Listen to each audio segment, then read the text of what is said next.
The first sound was not the wind, nor the distant hope of a Christmas bell, but a scream. It was thin, high, and broke like a wire snapping under too much strain. As winter tightened its grip on the valley, the sound came again, carried ragged on the frozen air. Another sound joined it, the dull slap of fists striking flesh and the coarse laughter of men who believed themselves untouchable. Snow muffled much in the valley, but it could not muffle cruelty. Arthur had been sharpening a blade when the sound reached him. He froze mid-draw, steel held still against a wet stone, listening. For months, he had lived alone in his ranch house, tucked against the slope with nothing but his own breath and the crack of pine for company. His life was pared down to meat, fire, and silence. But that scream tore through his walls and into his marrow. He pushed the knife aside, a scar on his jaw tightening with emotion, and rose. He was halfway to the door when a frantic pounding rattled it, too light to be a man's fists. Arthur swung it open, and a child all but fell inside. A Chinese girl, maybe 10 at most, her face flushed raw from the cold, her hair tangled with snowmelt. Her small hands clutched at his coat like claws. "They're beating her," she gasped, her chest hitching with sobs. "My mama." "They're hurting her, of course she's Chinese." Her words caught on her own fear, then came tumbling out in a rush. "You got to save her. You got to marry her, so they stop. Please." For a long moment, Arthur only looked at her. His eyes were dark, unreadable beneath a heavy brow, the face of a man long used to quiet, not please. But the girl's grip would not let him retreat into silence. He could feel the tremor of her hands, the damp of her tears soaking his shirt. When she raised her face to him, eyes wide with both terror and stubborn hope, it cut through something calcified inside him. He did not speak. He only reached for his rifle. The girl stumbled after him as he stepped into the storm. The snow stung, driven sideways by the wind, sharp as needles against the skin. Arthur followed the child's small figure as she led him down through the timber. The closer they drew to the settlement's edge, the clearer the sounds became, shouts, jeers, and a woman's voice, choked but defiant. They reached a clearing near a shack where 6 men stood ringed around a slight figure. A woman in threadbare clothes, her dark hair streaked with snow, her cheeks already bruised purple. She staggered but stood, clutching her arms as if to hold her ribs together. Laughter cut the night open. Arthur stepped from the shadow into the lantern light, his presence stopping the nearest man mid-jeer. "Well, well," one spat. "The hermit's come down. This ain't your business, Graham." "Go back to your hole." Arthur said nothing. He only let the rifle rest easy in his grip, its barrel angled low but steady. His silence carried more weight than shouting. One of the men sneered, "Maybe he wants her, too," and shoved the woman forward so she sprawled in the snow, coughing blood onto the white drift. The girl whimpered from behind a woodpile. Arthur moved then, swift and silent. He swung the butt of his rifle hard into the jaw of the closest brute. The crack of bone snapped through the air, and the man fell like a felled tree. Shouts erupted as the others came at him. He swung again, the rifle stock smashing into ribs. He pivoted, driving his shoulder into another's chest. Fists landed against his back, one catching his temple. He grunted but his grip did not falter. The woman scrambled away, her daughter darting to her side. The fight was ugly and close, breath steaming in the frozen dark. Arthur bled from a cut at his brow, but he stood immovable. When at last the final man staggered back, clutching a broken nose, the others dragged their injured into the dark, spitting curses. "This ain't over," one shouted. "You'll regret crossing us." Silence and the storm remained. Arthur turned, chest heaving. The girl clung to her mother, whispering, "Mama, Mama." The woman tried to rise but swayed. Arthur stepped forward, bent, and without ceremony, lifted her into his arms. She was lighter than she should have been. The girl followed close, a lantern bobbing in her hand, as they left the shack behind. Arthur's boots pressed a new trail into the drifts, leading up and away toward the mountains where his ranch waited. He felt the flutter of the woman's pulse against his neck and heard her soft murmur in a language he did not know. When the cabin's outline finally loomed through the snow, the girl gave a small cry of relief. Arthur pushed the door wide, and warmth spilled from the banked fire inside. He laid the woman gently on the bedstead, pulling coarse blankets over her. The girl dropped the lantern and climbed beside her, stroking her face. Arthur stood a long moment, rifle still in hand, his own blood dripping onto the floorboards. He turned to bar the door, each iron bolt sliding into place with finality. Behind him, the woman whispered in halting English, her voice breaking yet firm, "Why? Help!" He only met her gaze for the first time, seeing not weakness, but a fire banked deep, flickering through the pain. The girl, her eyes wide, whispered once more into the hush, "You'll marry her now, won't you?" Outside, the wind keened against the shutters, but within the cabin, a frail warmth began to gather. The fire had been coaxed higher, its glow throwing long shadows against the timbered walls. Arthur sat near the hearth, the muscles in his arms corded as he worked the edge of a log with his knife. On the narrow bed, the woman, Lena, lay half-raised, her child, Mai, curled at her side in a fitful sleep. Lena's hand trembled where it rested on the blanket, her lips split and bruised. Arthur rose, crossing the room in 3 strides. He set a tin cup on the small table and filled it with hot water from a pot near the fire. He crushed dried herbs between his fingers, letting them fall into the steaming liquid, their scent sharp and earthy. Without a word, he placed it near her hand. She startled at his closeness, dark eyes lifting to his. Slowly, she wrapped her fingers around the cup, sipping the warm liquid and wincing as it touched the cuts in her mouth. Yet she drank because he had offered. Arthur returned to the fire, his face turned toward the flames. The silence was no longer the empty quiet of solitude, but the tentative quiet of strangers forced together. After a time, she spoke, her voice faint but clear. "My name is Lena." Arthur did not answer at once. He leaned forward, feeding a stick to the flames. At last, he said, his own voice rough with disuse, "Arthur." The sound of their names hung in the air, soft but binding.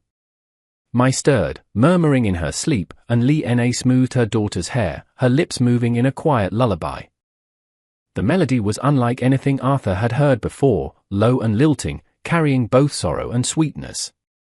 He felt the tune thread through him, awakening corners of memory he thought long buried. When the song ended, Lena's gaze drifted to him. "You saved us." He shook his head once. "Men like that don't stop easy. They'll come again." Her jaw tightened. "Then we should go." The suggestion cut into him sharper than he expected. He had lived for years without the weight of others, yet the thought of them stepping back into that storm, back toward a world waiting to break them, filled him with a profound unease. He looked at Mai asleep, then at Lena, her face marred but her gaze steady. He said only, "Not tonight." She studied him for a long breath, and something unspoken passed between them, an acknowledgement, perhaps, or the first glimmer of reluctant trust. Morning brought a grey light filtering through frost-glazed panes. The storm had settled into a steady, quiet snowfall. Mai woke first, rubbing her eyes. "You're big," she said, looking at Arthur with the open curiosity of a child. He merely lifted a brow as he ladled porridge into 3 bowls. Lena tried to rise and faltered, pain flaring in her ribs. Arthur was beside her instantly, one hand steadying her elbow. She stiffened at his touch, pride flashing in her eyes, but she let him help her sit. They ate in silence, the sound of spoons scraping tin the only measure of time. After the meal, Arthur found Mai's small shoe beside the hearth. Its sole was worn through, the leather flapping loose. Without comment, he set about repairing it with a needle and twine, his large hands moving with surprising care. Mai watched him, a small grin on her face. Lena's eyes softened, but a shadow lingered there. She knew Arthur was right, their safety was temporary. Later that day, a knock rattled the cabin. Arthur's hand went instantly to his rifle. It was a local trapper, his beard crusted with ice. "Words out," the man said. "Those fellas you tangled with are stirring up trouble. Talk of coming back, maybe burning you out." His gaze slid past Arthur, landing on the woman and child inside. "Best be ready." Arthur nodded once and shut the door, the bolt sliding home with a heavy thud. Lena had risen to her feet despite her pain. "They will come," she said quietly. Arthur set the rifle against the wall, his voice even. "Let them." That night, as the snow deepened outside, Lena hummed her lullaby again. When the song faded, she looked toward him in the dim glow. "You should not risk yourself for us." "Why do you?" Arthur lifted his gaze, the firelight catching the scar at his jaw. He did not answer directly, but his silence was an answer in itself, one Lena felt rather than heard. The wind pressed harder at the walls, and for this night, the cabin held. She thought of her daughter's plea, "Marry her, please," and felt the weight of it settle in her chest. In the days that followed, a fragile rhythm formed. Arthur mended tools and set traps.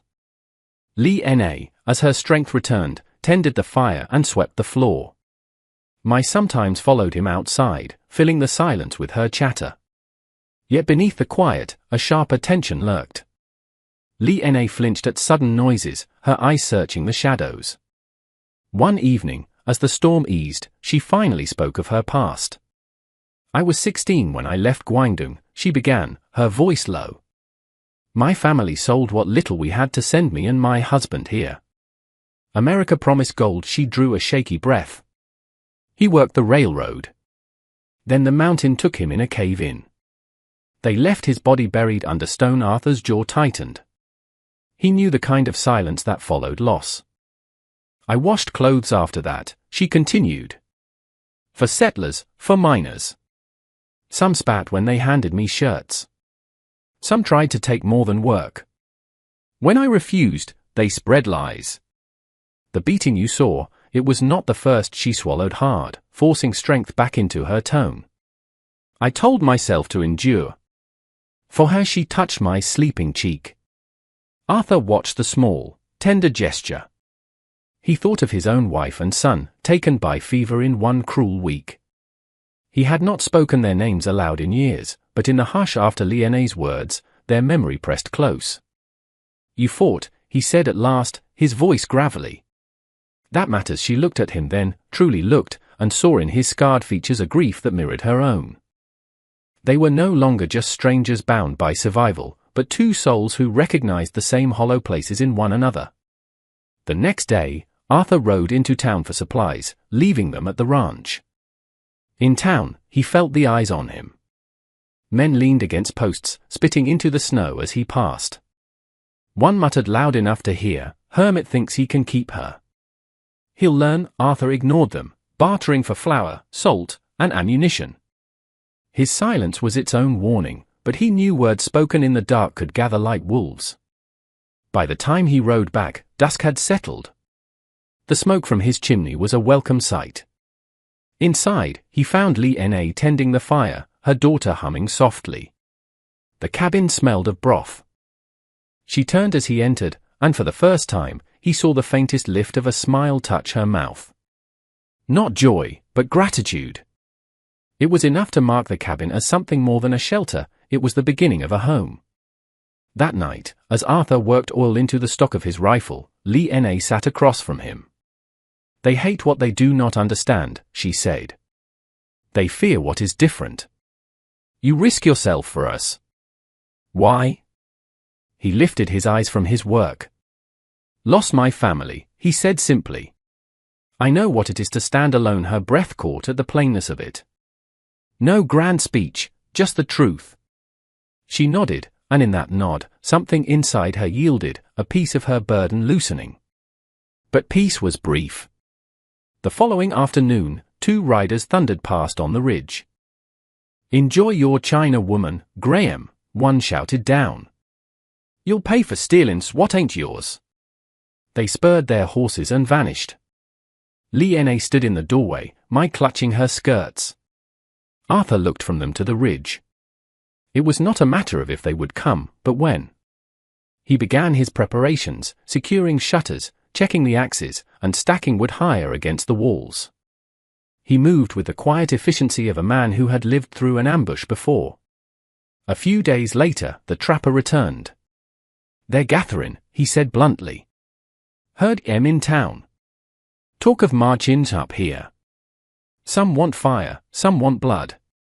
I'd say you've got a day, maybe 2 inch. He tipped his hat and rode off, his words hanging heavy in the winter air. That night, the lullaby Li Na hummed trembled on her lips. When she finished, Arthur looked at her. You should know, he said, his voice low. Once they come, there won't be any turning back. Her throat tightened. Then we fight. The words surprised her even as she spoke them, but once free, they steadied her spine. Snow began to fall again, and in the distance, the wind carried the faint sound of voices. Arthur stood, every line of his body tense. In the dark, men were already moving. The night broke open with fire. Torches flared against the dark, their orange light flickering across snowdrifts. The sound of a dozen men carried up the slope, boots crunching, voices rough with drink and hate. Inside, Arthur rose, rifle in hand, his face set in stone. Li Na froze, pressed to her skirts. He gave them one look, then unbolted the door and stepped outside. Graham, the leader called, his hat pulled low. You've gone soft, hidden a China woman in your bed. Best hand her over, for we burn you out. Arthur's silence was its own kind of weapon, heavier than any curse. From the doorway, Li Na appeared, her shawl pulled close, her eyes alight with a quiet fire. The leader sneered, raising his torch. See? She don't belong here. Give her back to us, and maybe we let you live. Arthur's voice cut through the wind, low and gravelly. No. The single word cracked the night like a shot. Rage erupted. A man surged forward, and Arthur fired. The rifle's crack split the storm, and the man's torch fell hissing into the snow. Chaos followed. Men roared and charged. Arthur dropped his rifle, swinging the butt into one man's jaw, then pivoting to slam his shoulder into another. Snow churned under boots, blood-speckled white drifts. From the doorway, Li Na watched with fierce resolve. When one man broke past Arthur, she seized an iron pot from the fire and flung its boiling contents into his face. He screamed, clawing at his eyes. Arthur fought like a man with nothing left to lose, but there were too many. His breath came ragged, blood dripping from a gash at his temple. He felt the weight of them like a tide, threatening to swallow him whole. Then, the mountain itself gave its answer. The snow that had hung heavy all week groaned from above. A crack echoed across the ridge, and the world vanished into a roaring, thundering avalanche of ice and snow. The white fury tore down the slope, swallowing torches, men, and shouts.